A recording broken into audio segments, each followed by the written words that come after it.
Iconographic Correspondence Register, Mount Pisgah, Garden Creek, and Cahir 1867. A Barrows Research Report. The archive arrives as 449 files, sorted into 36 folders. Each folder carries the name of a symbol: wolf, lamb, serpent, whale, ram, but. Somebody has already done the hardest part of the work, which is deciding that these objects are not a random assortment of shapes, but a vocabulary. The comparison runs against a single book. Charles Cahir was a French Jesuit who spent most of his life cataloging the visual language of the medieval church. In 1867 he published 2 volumes in Paris, arranged alphabetically by attribute. Tome 1 covers A through F. Tome 2 picks up at G. If you want to know what a wheel means when it appears beside a woman in a window, Cahir will tell you. We start where the archive starts. 4 folders, named without hedging. Man equals Matthew. Lion equals Mark. Ox equals Luke. Evil equals John. 69 photographs between them. Cahir places all 4 together at Tome 1, pages 412 to 416, under the heading Evangelists. The caption states the assignment without ornament. The 4 with their living creatures. The man for Matthew. The lion for Mark. The ox for Luke. The evil for John. That locus is verified directly from the sheet. The assignment has a documented history. The 4 creatures first appear in Ezekiel with the faces of a man, a lion, an ox, and an eagle. They return in Revelation as a fixed group of 4. Irenaeus first attaches them to the Gospels around 180, and Jerome, writing around 398, fixes the order still in use. Cahir records a convention already 14 centuries old. Here is what the corpus shows: a human head and upper body, carved in relief on a rectangular block, the field around it filled with dense, oblique hatching.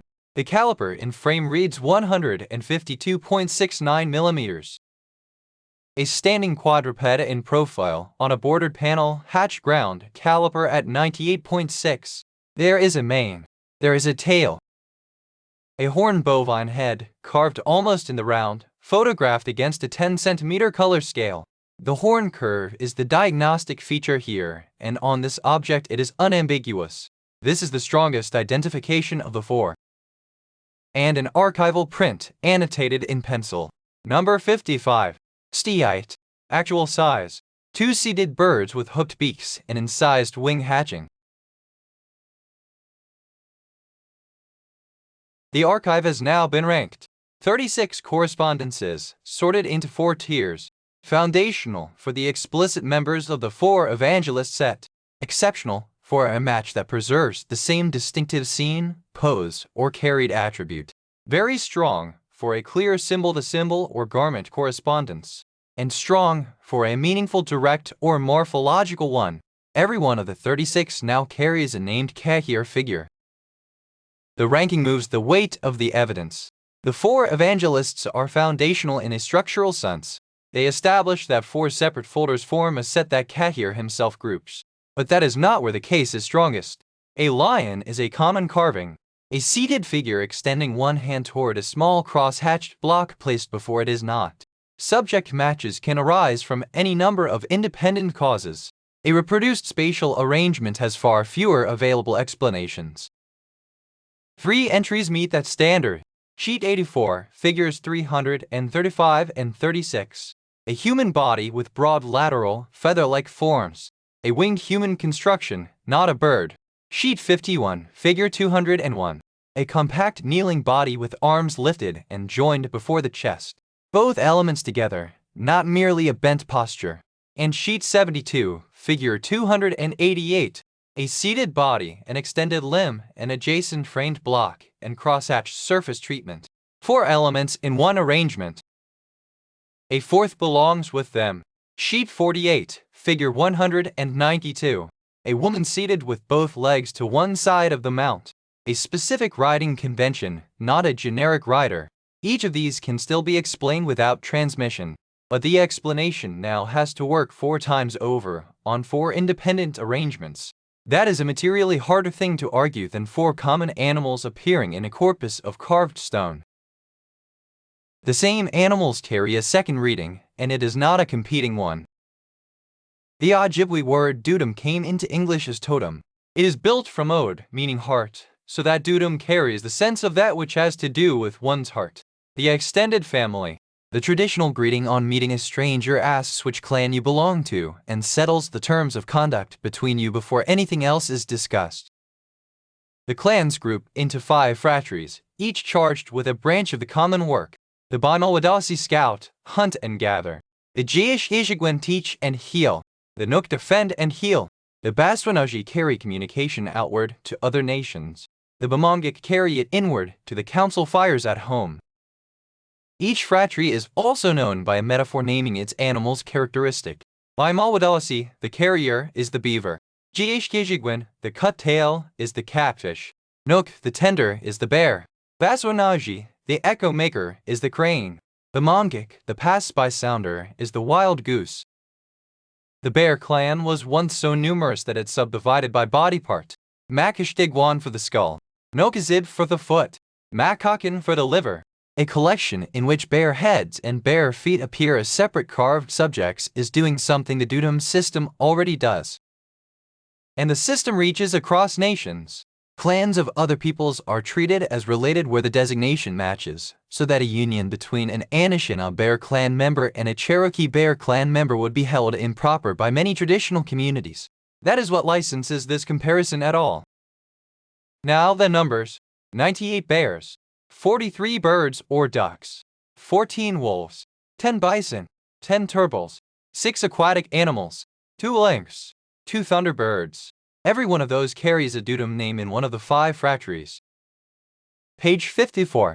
Sandstone, outspread hatched wings, a human face, annotated in pencil as number 18, actual size. Set beside Ajajak, the crane of the Baswanaji. The bear corpus is where the evidence is densest and where it is anchored. The anchor is a Smithsonian object, catalog number A082450. Its shelf label reads United States, North Carolina, Haywood County. That label is the secure point in the whole comparison because it is an institutional record tying a specific object to the right county. From the anchor, 5 formal features carry across to the Mount Pisgah and Valentine bears.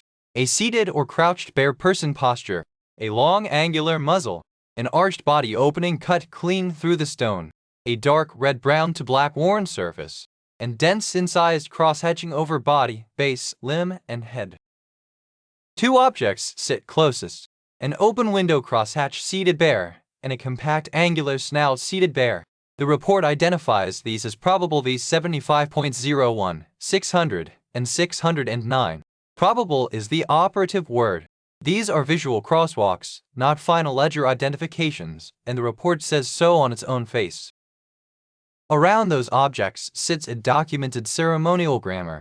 Across northeastern North America and the circumpolar north, the bear feast treats the bear as an honored other than human person.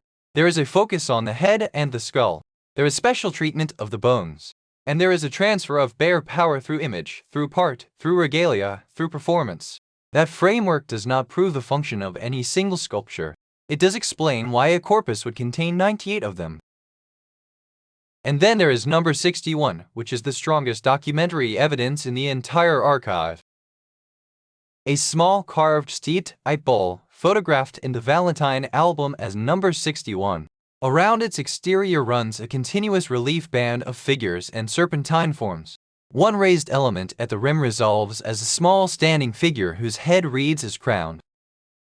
2 independent records fix its identity. The Valentine Museum accession carries it as V75.01, 46. The London Album Ledger records the same number at row 61. A museum accession and a separate album ledger, agreeing.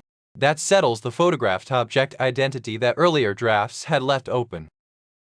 The fine spot is the Jasper Allen Mound on the farm of Daniel Jasper Allen, near the confluence of Scott Creek and Allen's Branch just outside Sylva in Jackson County, North Carolina. It was excavated in December 1881 by a small crew under A. P. Osborne, a Haywood County resident working as local agent for the Valentine Museum of Richmond. The excavation is documented in correspondence held in the Valentine Papers at the Research Laboratories of Archaeology, Chapel Hill. On the 29th of November, 1881, Valentine funds the western trip and presses Osborne to continue into the mountains. On the 14th of December, Osborne reports back from Scotts Creek. He describes vessels carved with crown figures. One he writes bearing a man with a crown upon his head. So the sequence is this. A field letter of December 1881 describes a crown figure on a carved vessel. A photographed object from that excavation carries a crown figure on its relief band, and two separate catalog records, kept by different hands for different purposes, place that object at that mount. The description and the object agree, and the paperwork agrees with both. One distinction matters here. The Jasper Allen Mound was a Valentine Museum operation. It is separate from the Smithsonian Bureau of Ethnology's mound survey running under Cyrus Thomas at the same time. This episode belongs to the Valentine arm of the record, and it should be attributed accordingly. On the ranked matrix, the crown sits at rank 9, and it is graded exceptional for a reason no other entry can claim. It carries a named Kahir locus at Tome 1, figures 121 to 123, and it carries an 1881 field description of the same attribute. No other correspondence in the archive combines both. On the evidence, this is the strongest single item in the register.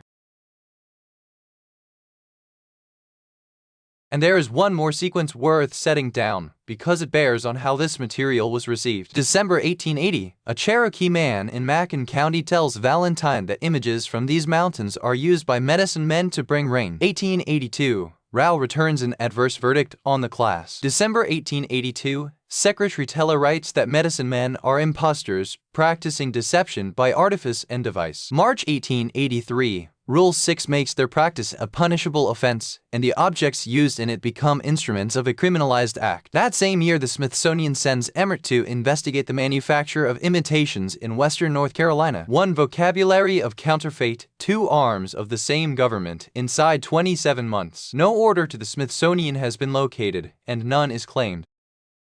Which brings us to the surface treatment that runs across almost everything in the corpus. The most defensible reading is that the cross-hatching is not one universal sign with one fixed translation. It behaves as a context-dependent marker of charged interiority. On some objects, it marks powerful beings. On others, it indicates a lower world or serpentine register. In still others, it acts as structured fill inside a mnemonic sign system. In the strongest documented case, the Birdman tablet from Cahokia, the cross-hatching is explicitly interpreted as the lower world. That is a fixed reading from a securely excavated object. In the Midwaywan materials, the framework is different but convergent. Walter Hoffman's ethnographic record of Ojibwe practice explains wavy lines as signs of magic or supernatural power, and horns as a signal of superior powers. The Smithsonian catalogs an Ojibwe bark scroll not as decoration, but as a birch bark scroll, mnemonic song. These were a trained ceremonial language. And in the wider Great Lakes field, feline form, horns, scales, water power, and dangerous lower world agency belong together in the figure of Mishipshu, the Great Lynx.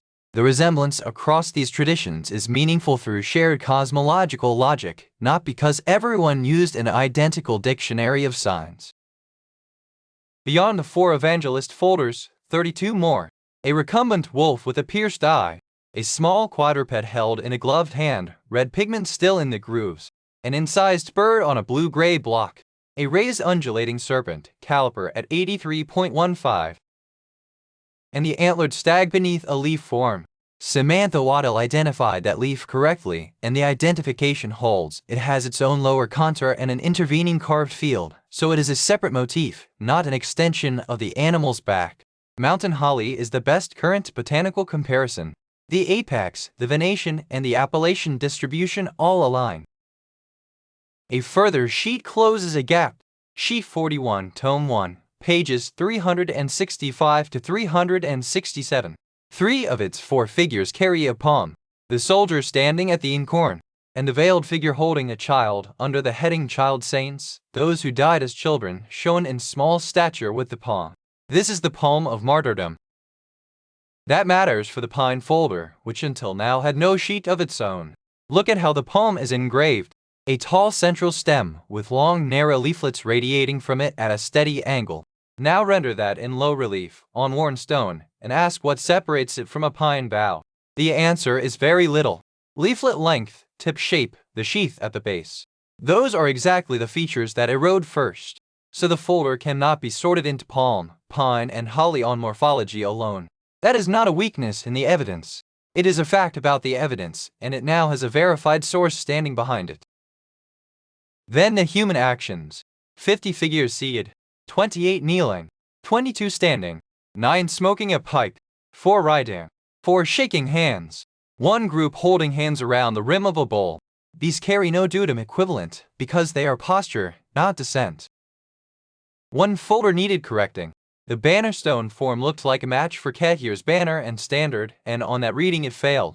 The English banner stone and the French bannière are a coincidence of vocabulary, but that was the wrong Cahir entry. The correct locus is sheet 73, figure 289 reverse, which carries 3 repeated, shaft-associated pointed lozenges. The comparison is to a lozenge form, not to a banner, and it sits alongside no blocks shuttle group identification without conflict, because both describe the same geometry, regraded from contradicted to strong. Every symbol in the register enters the Christian vocabulary through a named text. The lamb from the Gospel of John, the wheel from the Passion of Catherine of Alexandria, the stag from the legends of Eustace and Hubert, the wolf from the Little Flowers of St. Francis, the hand of God, painted at Duryopos around 244, and the orant, the praying figure with raised hands in the catacombs from the 2nd century, the oldest continuously used posture in the whole register. What follows is a separate matter. Everything to this point is what the folders document. What remains is what they leave open. Verification first. 14 of the 45 Cahir loci have been checked directly against the rendered sheets. 31 have not, and are inferred from the alphabetical arrangement of the 2 volumes. Both tomes are scanned in full at Gallica and the Internet Archive, so this is a tractable piece of work rather than an archive request. Measurement next. The steatite bowl's dimensions, roughly 20 inches across the rim and 11 deep, come from Osborne's written description and not from the object. The 2 closest bare comparators are marked probable and remain visual crosswalks pending ledger confirmation, and the carved block has no scale bar, so its 6 to 8 inch estimate is visual only. The laboratory series is unresolved. 6 thermoluminescence results came back inconclusive, attributed to a talc and statite paste mineralogy unsuited to the symmetry. 2 returned conclusive dates after 1925. Under the mixed corpus model, those 2 results govern 2 objects and not the corpus. The crosswalk between sample identifiers and V numbers still carries a numbering discrepancy, and that has to be settled before any of it can be cited.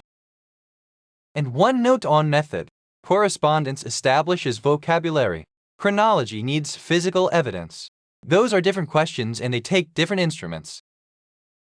4 things would move this forward. Verify the remaining 31 Cahir loci against the source volumes. Request object-level accession records for the Valentine series. Resolve the sample numbering discrepancy. And rephotograph the 10 strongest objects orthogonally with a scale bar in plane for groove depth and toolpath analysis. That last one matters most. The winged sandstone figure will still be there when the measurements come back. What changes is that we will know what we are holding. Iconographic Correspondence Register, version 1.1. Barrows Research. This is a research register. It is not an authentication, a provenance determination, or a cultural attribution.